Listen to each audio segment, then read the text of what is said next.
Welcome, let's discuss shoulder planes today. I have here two very nice examples, one from Dictum, this one is from Veritas, it's the large one from Veritas, and we'll leave you links down below in case you want some more information about them. The first thing I want you to know, or in my opinion, shoulder plane is a very misleading name because I never use shoulder planes for trimming or dressing shoulders of tenons, and here is my reasoning. The most of my tenons, the tenons I do in cabinet making, are very small, like this kind of size of a tenon. So if you think of coming to perfect this surface here, the shoulder of the tenon, with such a large plane, you will find it's very difficult. You can get tear out at the outer edge, and also it's going to be very, very difficult to balance. So it's not really very interesting as a tool for dressing shoulders unless you're working in this scale or for timber framing on this kind of applications. You might find that useful, but for the most part I never do this size of tenons, okay, in my work. If you come to think about the tenons you would find in a chair, for instance, they're never gonna look like this, okay. They will be much more similar to this, or also in the doors of a cabinet, in a cabinet stand. And there are so many situations in which tenons are just too small for dressing their shoulders with a shoulder plane. That doesn't mean it is not a useful tool, and actually it has its place for two functions basically. One is as a joinery plane. You can use it for creating rebates or for perfecting any surface that has an inside corner like this one. This is the side of a wall cabinet, the one we make at level 2 with my students. And these actually we make it on a router table, but we could improve it or do it altogether just with a shoulder plane. Of course, you have rebate planes that are excellent for that kind of a job, but you can do that, all of this, with a shoulder plane. And the other application of a shoulder plane, provided that you have it tuned to give you the most accurate possible results, that could be the refining of very delicate surfaces, ones that need a lot of precision. And one of them could be in this frame and panel chest of drawers, which is of a minute scale because it's a demonstration piece for my students. You can see the drawers here. If I take this one also out, you will see this inside surface has been traditionally perfected with a shoulder plane. So that could be a great application for this. And for this kind of work where you're trying to get the piston fit on your drawer and the most precise and beautiful action for your drawer, in this situation you need a very well-tuned shoulder plane to do very controlled fine shadings. In the next video, I'm going to tell you everything about creating those surfaces and perfecting them with a shoulder plane, okay? But this video is about heavy stock removal to create rebates. And we can do that in this piece of stock here. It has a little crack, but I think it's going to work. And we can create rebates along the grain and also across the grain, believe it or not. And I have marked here, if you see, I've marked this shoulder line already. And this is very important because I'm cutting the fibers before I start removing them. And this will give me a much cleaner start, okay? Remember, in a shoulder like this one, the only thing you're gonna see at the end is this crisp corner here. And so if I cut the lines with a knife, then I'm gonna get a very good result, and everything's gonna look very crisp and neat. So now that I have this marking edge line already set, I'm gonna put a piece of stock which has a prepared edge, and I put it right at the edge where I still see the knife line, barely, but I'm just look at it right in there. And I'm gonna fix it this way.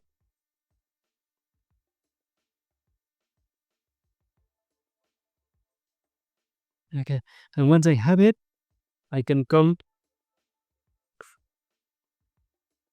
with another pressure point. Everything moves while you're setting this up, so it's a little bit cumbersome, but not so much. And you will find that you can be very efficient. It pays off later. So two clamps are always better than only one.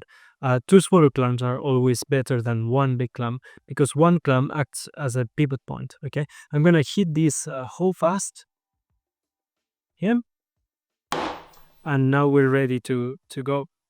And shoulder planes, they're designed to cut with the corners. So please, whatever you do, protect the corners of these blades. They are fragile, and yeah, you need to treat them very carefully.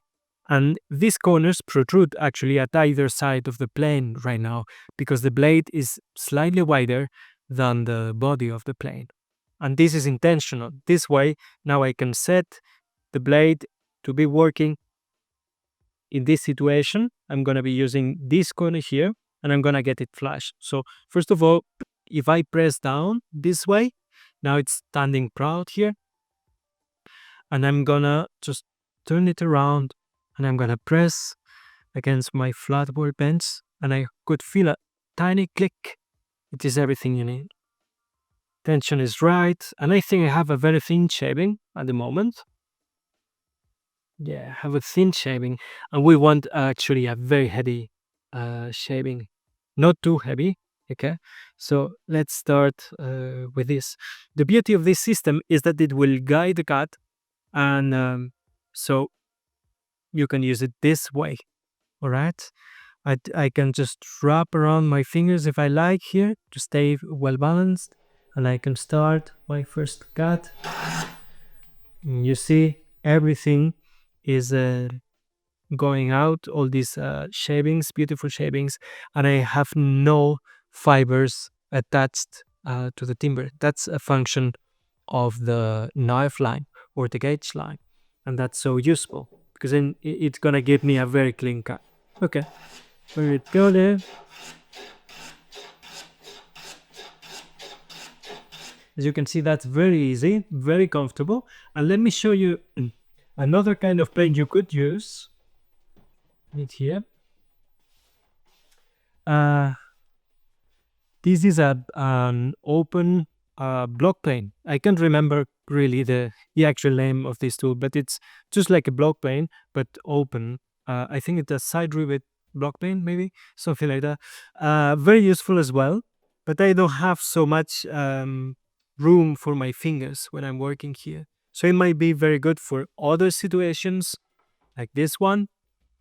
But I would never use this as my go-to block plane because those corners again are very fragile, and if you use it for general work, those might get damaged very quickly. I also put a slight camber on all of my block planes, except of course for this one, so they work differently. So let's carry on with this cut. This medium shaving is, I think it's just working fine. And I hope you can see I'm making nearly no effort, and that's a great thing. I like the fact that this it's a rather heavy plane, and it's giving me a very good finish.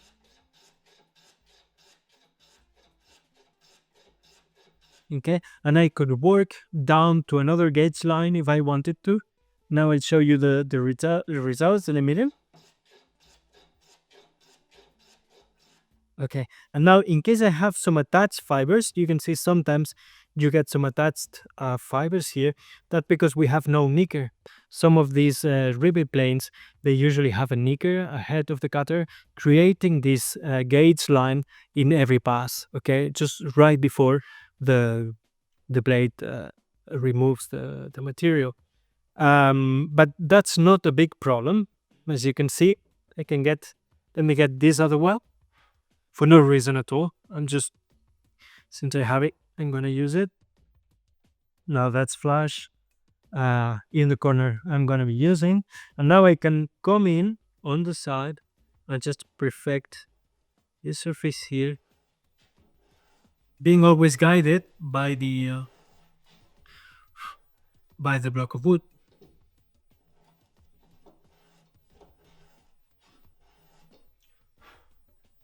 Let me remove that one to get the final shavings. Let me see.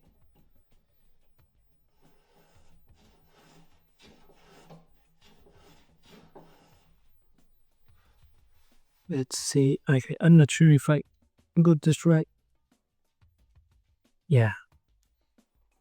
Sometimes let's move. Perhaps I just forgot to adjust it properly. And here I am. A little bit more. And a little bit thicker, the shaving. Yeah, here I am. Okay, now this is working beautifully. And it's giving, I don't know if you can see these beautiful tiny shavings that are coming off from this blade. Those are just lovely.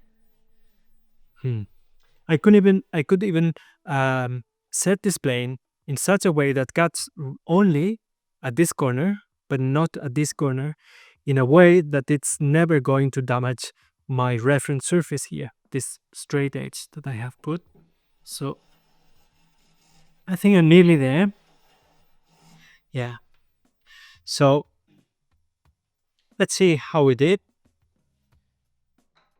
Let's move that one first.